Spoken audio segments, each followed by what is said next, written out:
মানুষ শুধু আমাদের কথা শোনে না, তারা আমাদের চরিত্রের মাধ্যমে আমাদের বিচার করে। চরিত্র একটি জানালার মতো, যা আমাদের প্রকৃত স্বরূপ প্রকাশ করে। বিশেষ করে যখন কেউ আমাদের দেখছে না, তখন আমরা কিভাবে আচরণ করি এটাই সত্যিই দেখায় আমরা কে।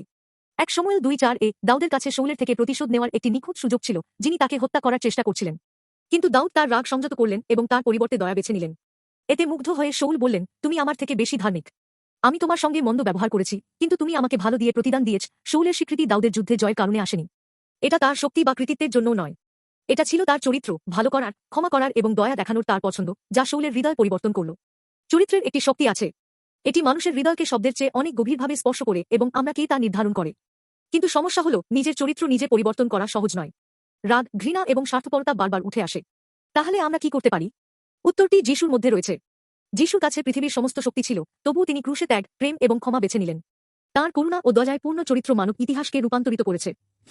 যেটা আশ্চর্যজনক তা হল, যিশু শুধু আমাদের একটি উদাহরণ দেখান না, তিনি আমাদের জীবনে প্রবেশ করেন এবং আমাদের চরিত্রকে ভেতর থেকে পরিবর্তন করেন। যখন আমরা যিশুকে আমাদের হৃদয়ে আমন্ত্রণ জানাই এবং তাঁর সঙ্গে চলি, তখন আমাদের চরিত্র তাঁর মতো হতে শুরু করে। স্বার্থপরতা প্রেমে, রাগ কোমলতায়, ঘৃণা ক্ষমায় রূপান্তরিত হয়, একটি অবিশ্বাস্য পরিবর্তন ঘটে। আজকাল আমরা প্রায়ই সাফল্য বা মর্যাদার উপর মনোযোগ দিই এবং চরিত্রের গুরুত্ব ভুলে যাই। কিন্তু যা আমাদের সত্যিই সংজ্ঞায়িত করে তা হল আমরা অন্যদের সঙ্গে কিভাবে ব্যবহার করি।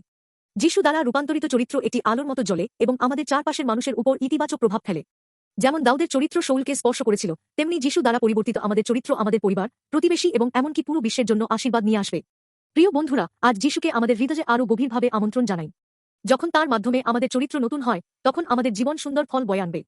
যিশু দ্বারা রূপান্তরিত চরিত্র আমাদের একটি আশীর্বাদপূর্ণ বর্তমান এবং ভবিষ্যতের দিকে নিয়ে যাবে।